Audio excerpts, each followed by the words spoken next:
Selamat datang di YouTube channel Podcast Semi Horor. Sebelum mulai mendengarkan, silakan klik tombol subscribe dan nyalakan tombol notifikasinya. Jangan lupa untuk gunakan headset kalian dan selamat mendengarkan. Selamat datang kembali di Podcast Semi Horor. Welcome back di Podcast Semi Horor di episode kali ini episode ke berapa nih? 42. Wow. Episode 42 masih barengan Yunda dan Aziz. Iya, tepat sekali. Kali ini di episode kali ini kita rekaman malam Jumat. Sekarang jam 1 pagi, 1 dini hari. Ya, soalnya dari tadi kita masih ngurusin berkas-berkas ya. Iya, aduh, banyak sih yang udah mau collab sama kita. Jadi kita harus ngurusin benar-benar teliti banget bacanya. Mengkurasi cerita-cerita, ngurusin studio nih. Ini copot-copotan mulu soalnya nih. Iya, si stikernya tuh, aduh. Bukan stiker apa ya? Poster. Gitu dah. Udah lah, langsung aja lah. Langsung aja gas dude. Halo, selamat malam. Kali ini selamat malam. Saya mau nyeritain pengalaman mistis saat gue KKN selama sebulan di sebuah desa di Kabupaten Garut nih. Datangnya Garut. Dari Garut nih. WH nggak ada ya kalau ada WH. Iya. Kali tahu nih dia. Iya. Kali aja ya. Kali aja kan kita nggak tahu ya. Nah, namanya orang mah nggak bakal tahu siapa juga. Iya Bu ya orang itu ya. Ya namanya juga orang. Ibu-ibu komplek lagi ngegibah. Nah, KKN-nya itu pada tahun 2011. Terdiri dari 12 cowok dan 5 cewek yang berasal dari fakultas yang berbeda-beda pula. Nah, ini dia penampakan rumah sewaan kami. Ini buat yang nonton di YouTube ya. Kalian bisa lihat. Grup cowok tidur di sini dan grup cewek tidur di rumah sewaan yang berbeda, tapi nggak jauh dari tempat kami. Rumah itu terdiri dari 4 kamar tidur, 1 dapur dan 2 kamar mandi, teras belakang dan ruang tamu. Ada tapinya.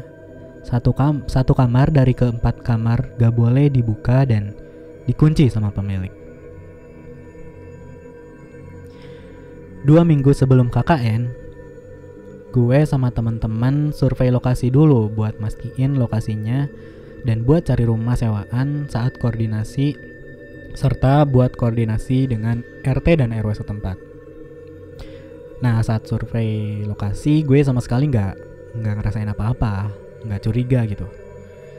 Ya kayak rumah biasa aja, terawat, bersih dan lingkungannya. Meskipun jauh dari kota. Butuh 30 sampai 40 menit buat ke kota. Sampailah gue dan teman-teman di lokasi. Ada sedikit penyambutan dari kepala desa dan warga sekitar. Gue masih biasa aja, gak ngerasain apa-apa. Malam pertama menjelang maghrib, tiba-tiba kok gue ngerasa ada yang beda sama rumah ini. Gue ngedadak demam, badan gue dingin, tapi gue kegerahan malam itu. Padahal Garut ini udaranya dingin, dan gue hampir tiap maghrib menjelang malam pasti demam dan kegerahan, tapi kegerahan gitu. Gue gak ada riwayat sinus atau semacamnya ya. Setiap malam menjelang tidur, kita biasanya ngadain rapat buat evaluasi kegiatan harian. Nah, rapatnya ini diadain di ruang tengah, persis di samping kamar yang gak boleh dibuka. Gue selalu dengar ada suara-suara aneh dari kamar ini. Tapi teman-teman gue gak denger. Suatu malam saat rapat, tapi gue lupa malam keberapa, gue ke dapur buat nyeduh kopi yang dapurnya itu ada kaca tembus ke halaman belakang. Di situ gue lihat ada orang, kakek berjenggot, lagi ngeliatin kita. Orang itu bukan bagian dari kita.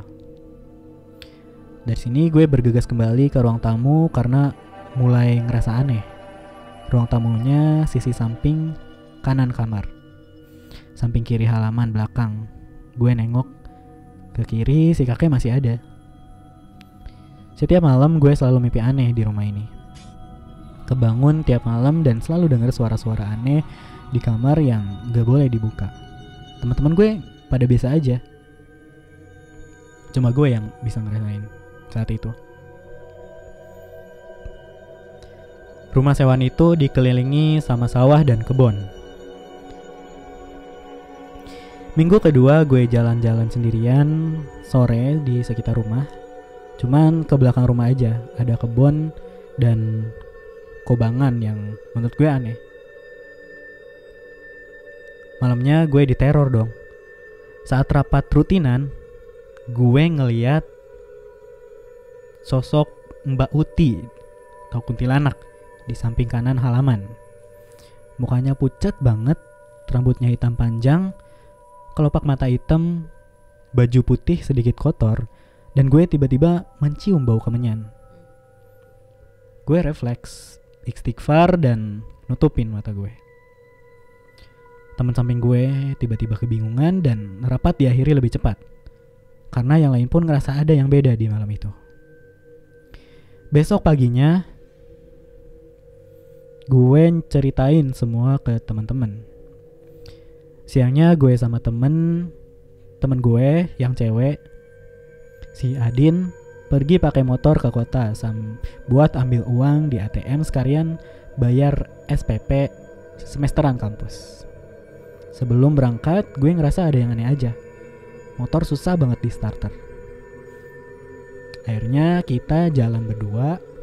Pas udah di daerah Tarogong, deket Cipanas,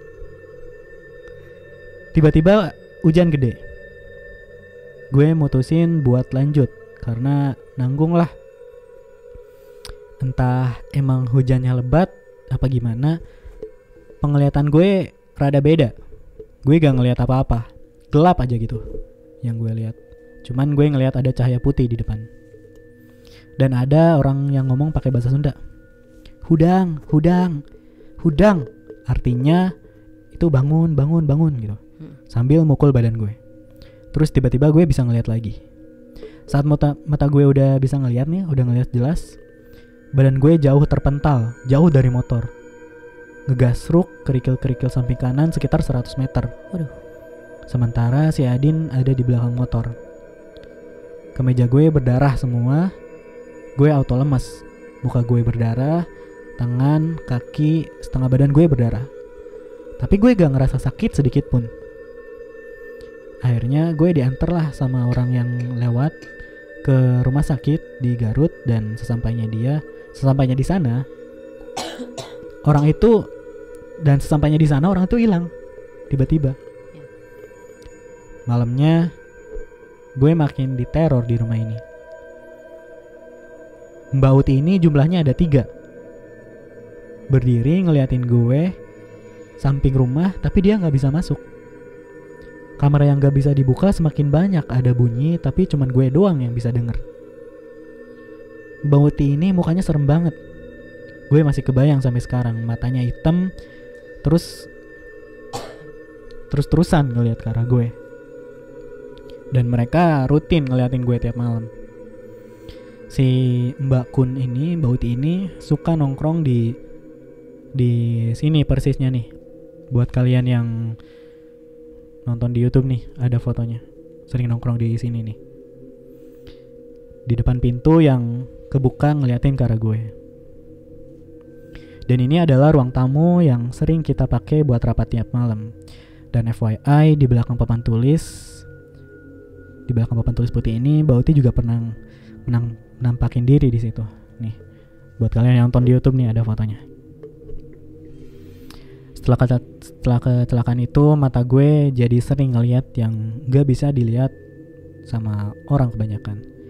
Dan gue suka tiba-tiba jadi cenayang gitu. Terus kejadian di hari itu juga. Gue pernah didatengin dalam mimpi sama si kakek.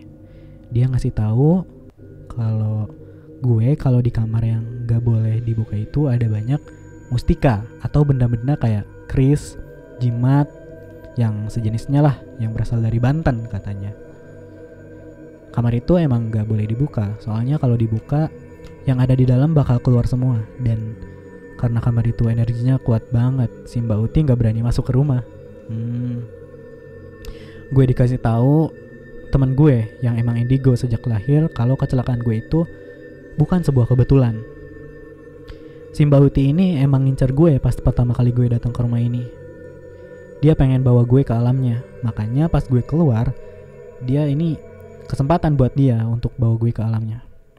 Tapi entah kenapa niatan Mbak Uti ini ngebawa gue gagal, yang akhirnya gue kecelakaan dan badan gue yang luka-luka. Nah, ini kondisi gue setelah beberapa kali kecelakaan. Anehnya gue gak ngerasa sakit yang berarti gitu, biasa aja gitu. Cuman emang makan rada susah karena gigi gue patah. Ini kalian lihat fotonya nih yang nonton di YouTube. Sepulangnya gue dari KKN, kondisi gue belum membaik 100% karena si Mbak Uti ngikutin gue dan tiap malam dia selalu ada di luar depan kamar kosan gue ngeliatin gue, yang akibatnya gue sering sakit-sakitan. Kamar yang gak boleh dibuka persis di belakang foto ini. Nih kalian lihat nih. Kamarnya gelap, ditutupin triplek, apa kayu apa kain gue lupa lagi. Yang jelas gak bisa lihat dari luar. Nah, 1 tahun setelah KKN, gue dan teman-teman memutuskan untuk napak tilas ke desa itu dan silaturahmi lah sama grup KKN selanjutnya. Kamar yang asalnya gak boleh dibuka sekarang jadi kamar mandi, dan tiap malam katanya suka ada yang mandi di situ. Tapi yang mandi gak kelihatan.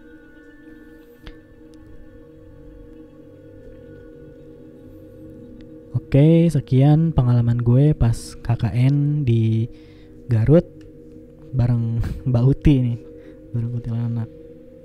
Terima kasih. Sama-sama. KKN nih.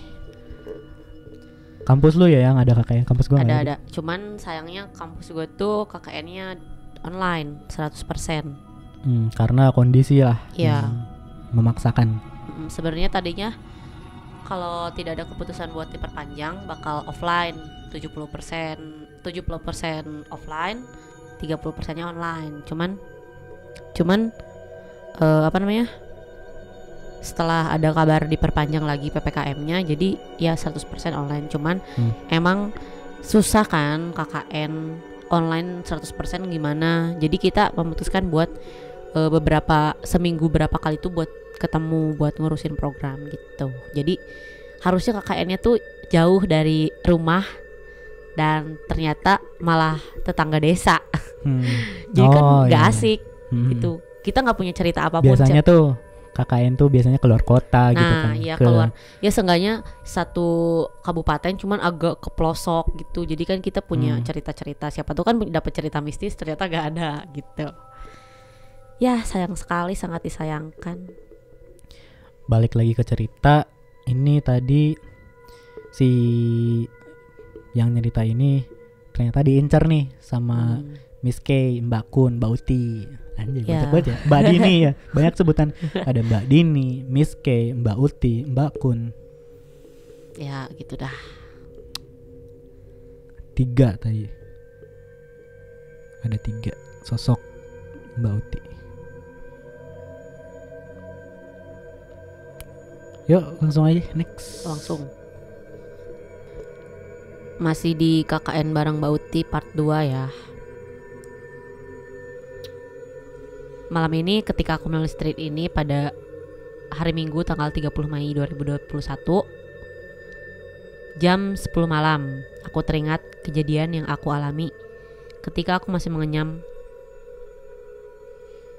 pendidikan di salah satu perguruan tinggi yang berlokasi di kota Bandung, Jawa Barat. Bagi setiap mahasiswa yang akan melanjutkan perkuliahan ke jenjang yang lebih tinggi, atau bisa dibilang sebelum menyusun tesis atau skripsi, diharuskan mengikuti sebuah program dari universitas yang bernama KKN yang bertujuan buat mengabdi kepada masyarakat dan Jika suatu saat kita sudah lulus kuliah, kita bisa mendapatkan pengalaman tentang bagaimana kehidupan di desa, berbaur dengan masyarakat, serta mengasah soft skill yang kita miliki. Aku menyambut kegiatan tersebut dengan gembira, karena ini merupakan pengalaman pertama yang aku dapatkan ketika berbaur dengan masyarakat bersama teman-teman seperjuangan. Dan yang paling membuatku penasaran adalah aku akan mendapatkan teman-teman baru yang berasal dari fakultas dan jurusan yang berbeda-beda.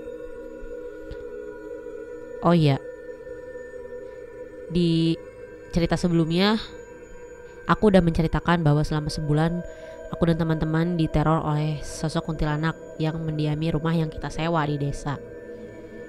Rumah sewaan tersebut tampak tidak seperti rumah pada umumnya yang ada di desa itu, karena rumahnya terlihat mentereng salah satu-satunya. Dan info dari penjaga bahwa pemilik rumah itu adalah orang Garut yang sekarang sudah tinggal di Jakarta. Pemilik rumah jarang sekali mengunjungi desa, jadi rumah itu kosong, gak ada yang menghuni. Tapi tetap dibersihkan dan dibersihkan sama penjaga rumah. Selain dihuni oleh Mbak Kunti, rumah tersebut juga dihuni oleh makhluk-makhluk lain yang mendiami pusaka atau mustika. Jumlahnya banyak dan energi dari pusaka tersebut saling tarik-menarik dengan energiku dan energi sekitar. Aku percaya setiap makhluk, entah itu manusia atau makhluk lain, memiliki energi masing-masing. Dan jika terlalu kuat atau kita dapat mengendalikan energi itu, akan mengakibatkan tarik-menarik energi. Pada cerita kemarin, aku mengalami kecelakaan motor saat aku dan teman berniat pergi ke ATM untuk membayar uang semesteran kuliah yang berdurasi kurang lebih 1 jam dari desa. Sebelum berangkat ke kota, aku nggak ngerasain firasat apa-apa. Tapi memang saat itu motor dalam keadaan sangat susah untuk dinyalakan. Mungkin memang karena faktor usia, atau mungkin karena belum diservis sama temanku. Beberapa kali aku coba starter, tetap gak bisa nyala. Sampai akhirnya dibantuin sama teman KKN lain, dan akhirnya berfungsi dengan baik. Di dalam perjalanan menuju kota, saat itu cuaca cerah dan gak ada tanda-tanda bakal hujan. Namun beberapa menit setelahnya tiba-tiba hujan turun di daerah Tarogong, dekat dengan objek wisata pemandian air panas. Din, hujan nih, kita nepi dulu ya. Kagak usah lih, lanjut aja kita. Kami memutuskan untuk melanjutkan perjalanan dengan pertimbangan saat itu udah mau asar dan kami harus cepat-cepat sampai di tujuan. Saat mengendarai motor dalam keadaan hujan, aku mulai merasakan sesuatu yang ganjil. Setiap kali pandangan mengarah ke arah kanan, di tepi jalan aku ngeliat sosok perempuan memakai baju putih, berambut panjang, kusam memandangi kami. Aku mencoba memfokuskan diri sendiri sembari mengajak ngobrol teman dengan harapan dapat menghilangkan rasa takut. Tapi wanita itu selalu ada. Aku lihat di tepi jalan. Entah, aku pun gak ngerti apa yang terjadi saat itu. Sampai pada suatu waktu pandanganku mulai kabur. Aku gak dapat ngeliat apa-apa. Blank. Di sekeliling semua berwarna hitam gelap. Aku bingung atas apa yang terjadi Aku bingung atas apa yang terjadi padaku saat itu. Aku gak ngeliat motor yang dikendarai. Di sekeliling benar-benar beda dan gak tahu itu lagi di mana. Tapi beberapa saat setelahnya aku ngelihat sosok kakek-kakek menggunakan baju serba putih, berjenggot panjang dan membawa tasbih. Dia berkata, "Hudang, hudang, hudang." Yang artinya bangun, bangun, bangun. Langsung saat itu juga aku bisa ngelihat kejadian sekitar. Saat itu di jalan raya macet banget. Lalu aku berpikir, kok bisa macet ya? Ada apa? Aku coba untuk mengamati sekitar dan memfokuskan penglihatan ke arah depan. Dan apa yang aku lihat? Aku ngelihat diri sendiri di tengah pingsan di pinggir jalan, berlumuran darah. Sementara temanku berada 500 meter di belakang, menguatkan dirinya untuk bangun dan berjalan ke arahku. Aku benar-benar bingung, gak ngerti sama sekali apa yang tengah terjadi saat itu. Gimana bisa aku ngelihat diri sendiri tergeletak begitu saja di tepi jalan dan berlumuran darah di mana-mana. Lalu aku panggil nama temanku dan dia gak nengok sama sekali. Teriak pun gak ada yang bisa dengar. Kakek yang memakai baju serba putih itu menepuk 3 bagian badan, lengan, punggung, dan kaki. Saat itu juga entah apa yang terjadi, aku sudah berada di badan, terbangun dan melihat keadaan sekitar penuh dengan orang-orang yang mengerumuni aku dan mereka semua terheran. Karena menurut salah satu dari mereka, saat mereka ngecek, mereka gak bisa ngerasain hembusan nafas yang keluar dari hidungku. Selain itu, mereka juga mengecek pergelangan tangan dan gak bisa ngerasain detak jantung. Pada saat itu juga mereka menyimpulkan kalau aku sudah meninggal di tempat. Aku sama sekali gak ngerasain sakit di sekujur tubuh, walaupun setengah badan luka semua dan berlumuran darah. Beberapa saat setelahnya aku ditolong oleh seseorang, entah aku pun gak tahu dia siapa. Yang jelas aku berterima kasih pada orang itu sudah mengantarkanku ke RSUD Garut. Di rumah sakit aku ditangani dengan baik oleh dokter dan suster. Mereka pun heran, soalnya aku gak ngerasain sakit apa-apa. Meskipun saat itu gigi depan patah, kaki kanan juga patah. Entah aku pun sampai sekarang gak ngerti kenapa itu bisa terjadi. Menjelang maghrib, teman-teman KKN tiba di rumah sakit ngeliat keadaanku dan langsung membawa pulang ke desa. Di sepanjang perjalanan pulang, di dalam kendaraan, aku duduk di baris kedua dan itu ditemani sama Mbak Kun. Dia ngikutin sedari aku ada di rumah sakit sampai pulang ke desa. Saat itu aku yang masih dalam keadaan syok dan lemas, gak mau lirik ke arah kanan kiri. Penglihatan fokus ke arah depan. Sesampainya di desa, kami disambut oleh warga sekitar. Mereka semua penasaran dengan apa yang menimpa aku, membawa makanan, memberikan salam, dan menyemangati. Aku akui kalau masyarakat di desa itu benar-benar care jika tetangganya mendapatkan musibah. Mereka terlihat dengan iklan berempati dan mendoakan agar aku lekas pulih kembali. Ikhlas meren. Iya kayaknya. Setelah sholat isya, Pak Ustadz menggelar pengajian di rumah sewaan kami bersama dengan beberapa warga dengan harapan meminta perlindungan dari Allah dari segala tindakan jahat makhluk halus. Pengajian pun dimulai. Selang 5 menit aku keinget sama Mbak Kun yang menemani perjalanan dari RS menuju desa. Dan dia sedang ada di luar saat itu, memperhatikan kami. Tidak masuk ke dalam rumah, mungkin karena kita sedang mengaji. Mukanya serem banget, matanya hitam, rambut panjang, acak-acakan. Dan baunya itu loh, gak enak. Aku mencoba untuk tidak memperdulikan Mbak Kun dan fokus ikut mengaji bersama. Beberapa hari setelahnya, keadaanku berangsur membaik. Aku sudah bisa makan dengan baik. Begitupun kaki yang sebelumnya patah mulai membaik pula. Tapi luka jahitan di muka saat itu masih ada, dan entah kenapa lama banget keringnya. Padahal aku sudah mengikuti saran dari dokter. Gak kerasa udah 30 hari aku berada di desa dengan teman-teman baru yang super baik, super care, dan kita harus berpisah melanjutkan hidup masing-masing.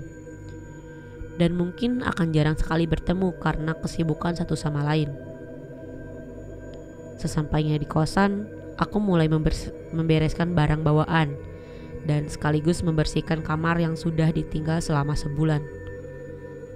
Ada perasaan rindu dengan suasana KKN bersama teman-teman. Ada perasaan rindu dengan kehangatan masyarakat di desa. Tapi semua itu sudah selesai. Aku mendapatkan banyak banget pelajaran dan hal-hal baik lainnya. Malam harinya, sesaat sebelum tidur, terdengar suara HP bunyi. Oh, ada pesan masuk dari salah satu penghuni kosan lainnya. Lih, udah tidur belum? Belum kak, kenapa? Lihat ke jendela kamar lo deh. Masa ada cewek dari tadi nungguin di situ ngeliatin kamar lo? Aku langsung membuka hordeng jendela dan bener aja, Mbak Kun ada di depan jendela dong, lagi ngeliatin dengan tatapan yang sama dan mulai tercium bau bunga melati. Aku takut, bingung dan gak tahu harus ngapain. Oke, tenang, relax, berdoa dan abaikan saja si Mbak Kun itu. Aku tidak memperdulikan keberadaan Mbak Kun di depan jendela dan memaksakan diri untuk tidur. Aku matikan lampu kamar dan beberapa saat setelahnya terdengar suara kayak tangan ngegaruk pintu kamar. Aku langsung cek keluar dan kosong, gak ada orang ataupun binatang lainnya. Aku mikirnya saat itu mungkin teman kosan lagi iseng nakut-nakutin. Tapi beberapa saat setelahnya suara itu muncul lagi. Aku cek lagi dan kosong, gak ada orang. Lalu di lantai atas ada sekelebat bayangan. Aku auto nengok bayangan itu dan berakhir di kamar mandi paling pojok di lantai atas. Ini udah gak bener. Malam itu juga aku memutuskan untuk tidak tidur sama sekali. Keluar kosan pun gak bisa karena ada Mbak Kun di depan. Suara itu mulai terdengar kembali. Krek krek krek. Sesekali kayak ada suara orang memukul pintu kamar. Aku sama sekali gak buka pintu dan berusaha bodo amat. Keesokan harinya saat aku membuka pintu kamar mandi, di atas kloset aku ngeliat ada kepala dong, gak ada badannya. Pagi itu aku kaget banget, panik. Refleks aku banting pintu kamar mandi dan beberapa penghuni kosan keluar kamar. Aku langsung cerita dengan tergesa-gesa. Gue ngeliat ada kepala di atas kloset itu kak, gue takut banget. Gak ada Lih, mana ada kepala. Nih gue lagi lihat kagak ada apa-apa anjir, lo ngimpi apa gimana sih? Aku gak ngerti sama sekali gimana bisa temanku Dika gak lihat apa-apa. Sementara aku ngeliat jelas ada kepala di atas kloset itu berlumuran darah. Pada hari itu aku jadi lebih sering ngeliat sesuatu yang aneh. Kayak makhluk-makhluk aneh yang biasanya gak aku lihat, itu tuh kelihatan. Aku langsung menghubungi ibu dan menceritakan apa yang sudah dan sedang aku alami. Ibu menyarankan agar kita bertemu di pesantren buyut yang terletak di Bandung Barat. Dan aku mengiyakan ajakan ibu. Sampainya di pesantren, aku dan ibu dipersilahkan duduk. Kali ini pertamanya aku mengetahui kalau buyut memiliki pesantren yang sampai saat ini masih berlangsung. Keluarga besar juga gak ada yang ngasih tahu. Sepanjang obrolan, pimpinan pesantren selalu tersenyum ketika tiap kali melihat ke arahku. Pak Haji tuh kenapa dari tadi senyum terus ke saya? Itu loh, kamu diikuti sama banyak makhluk pas kemarin di Garut ya? Iya Pak Haji. Sebenarnya aku dan ibu sebelum menceritakan maksud dan tujuan kami berkunjung ke pesantren itu, entah kenapa Pak Haji bisa mengetahuinya. Aneh tapi nyata. Lalu Pak Haji menyarankan agar kami menginap semalam di sana. Soalnya nanti malam dia akan mengadakan pengajian dan menutup kembali mata batin yang gak sengaja kebuka waktu kecelakaan di Garut. Karena memang sejak saat kecelakaan itu aku lebih ngerasa sensitif dan sering ngeliat makhluk-makhluk aneh. Saat malam tiba, pengajian dimulai. Kami berada dalam satu ruangan besar dan berjejer para santri. Banyak banget. Tapi anehnya pas siang aku gak ngeliat santri sebanyak malam itu. dan mereka nunduk. Gak ada sama sekali yang mengadahkan mukanya. Pak Haji cuman bilang, aku harus fokus. Para santri mulai mengaji. Lantunan ayat suci Al-Quran yang mereka bawakan begitu merdu, menenangkan hati. Sesekali Pak Haji mengusap mataku. Kedua kali dan ketiga kali usapan aku disuruh minum air putih yang telah dia doain. Setelah minum air putih itu, mataku jadi sedikit buram. Lama-lama mulai kelihatan dan jelas kembali. Tapi pada saat penglihatan sudah jelas, aku perhatiin sekitar cuman aku sama Pak Haji aja malam itu. Lalu santri-santri yang sebelumnya mengaji itu ada di mana? Saat aku tanyakan, Pak Haji cuma senyum dan tidak membalas pertanyaanku. Malam itu, mata batin yang kebuka sudah ditutup kembali. Aku pikir aku dapat hidup normal kembali seperti sebelumnya. Tapi itu salah. Perkiraanku gak tepat. Soalnya selang setahun dari kejadian itu, perlahan mata ini terbuka kembali. Pada saat aku tulis cerita ini, mata ini gak ada perubahan. Bacakan ulah. Tuh bisa, sing salah. Intinya aku pengen balik normal kayak kalian-kalian. Aku nyoba untuk balikin lagi keadaan kayak dulu lagi, tapi tidak bekerja 100% gitu. Mbak Uti sejak pertama kali aku ke desa, dia sudah mengincarku untuk dibawa ke alamnya. Menurut Pak Haji, dia menyukaiku dan makhluk-makhluk yang ada di dalam mustika yang terkunci rapat di dalam kamar juga mereka tertarik dengan energiku. Mereka ingin dibebaskan dari kamar itu. Entah, aku pun gak paham kenapa banyak sekali mustika di situ. Mungkin itu dijadikan sebagai jimat oleh sang pemilik untuk mendapatkan popularitas, kekayaan, kedudukan, dan ambisi-ambisi lainnya. Teman-teman, kalau memang kalian memiliki semacam mustika atau jimat, harap hati-hati. Kita nggak tahu sebenarnya tuah yang mendiami mustika itu nantinya berujung baik atau enggak. Sekian. Sukses selalu podcast Semi Horor.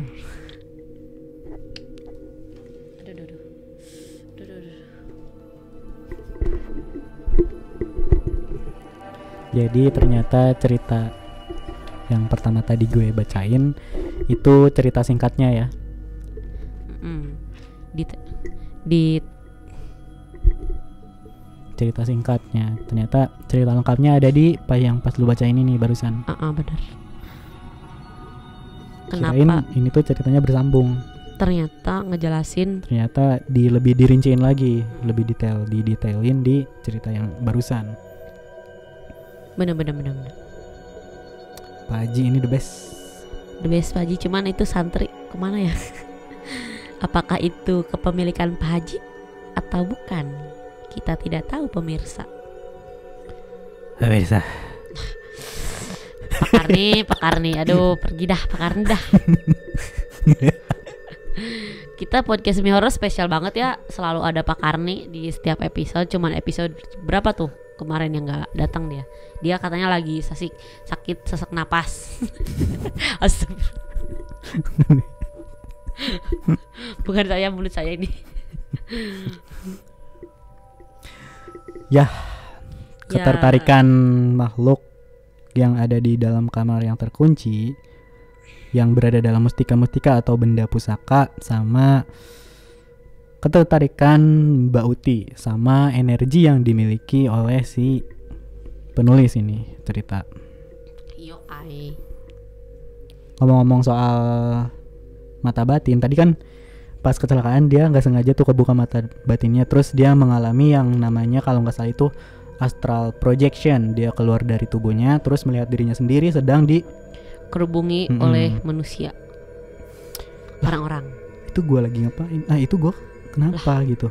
Kok banyak Padahal dia orang? nggak ngerasain apa-apa. Terus dia lihat si kakek topi putih. Tahu nggak? Tidak. Ya, jurnal Risa. Ouch. Nggak tahu deh, lupa. Kata si Peter tuh, kakek topi putih, kakek topi putih. Ternyata pas ditepuk si kakek 3 kali, tlak. Lengan apanya tuh ada beberapa yang tiga bagian tiga bagian yang ditepuk. Ternyata dia balik lagi ke badannya sendiri. Gue jadi inget cerita dari Christo Emmanuel di podcast Malam Kliwon. Dia Apa tuh? ngalamin juga astral projection. Oh, gara-gara Gue lupa deh inti ceritanya. Intinya tuh dia lagi di kamar, terus lagi tidur apa mau tidur gitu. Tiba-tiba dia keluar dari tubuhnya, nggak tahu kenapa deh, lupa sumpah. Nah pas keluar dia manggil deh ibunya yang di luar kamar. Pintunya kan kebuka, ibunya lagi main laptop, terus ada TV nyala. Dipanggil lah, kok nggak nyaut. Pas nengok ke belakang, lah gue masih tidur, kata si Kristo. Terus dia ngelihat ke pojok kamar. Dia ngelihat sosok laki-laki bapak-bapak pakai jubah hitam. Nah setelah itu dia ngelihat, dia takut, terus dia nyoba tidur lagi, terus nyoba nempelin dirinya lagi ke apa namanya, raganya ya. Iya. Nah dia nempelin, nggak bisa nempel karena nggak masuk. Terus setelah beberapa lama masuk lagi. Terus dia capek gitu. Kaget. Nah katanya kalau dia sama si sosok hitam itu ikut kontekan mata, atau dia ikut, dia bisa dibawa sama dia ke alamnya si sosok itu. Terus kayak gitulah. Terus kita nggak bisa balik lagi. Nggak bisa balik lagi, susah baliknya lagi. Gitu. Oh, semacam mati suri. Nggak tahu deh. Kayak waktu itu di episode berapa ya yang pesugihan. Iya kan, yang nyugih ke apa gitu. Episode awal-awal sih itu. Terus apalagi tadi ceritanya lupa gue. Gue mau ngomong apa sih tadi? Kakek topi putih, astral projection, terus santri. Lu yang inget santri mulu. Santri ya doang. Penasaran gue. Di santri tadi gue mau bilang apa ya? Apalagi tadi ya emang gue bilang. Nah pas di Bandung ya. Ya pas di Bandung, di kosan, terus ngalamin lagi tuh. Kata teman kosannya di depan kamar ada cewek dari tadi nungguin ya. Iya. Ternyata pas dicek Mbak Uti. Mbak Uti yang sebelumnya yang ternyata ikut ya. Banyak yang ikut katanya pas ke pesantren.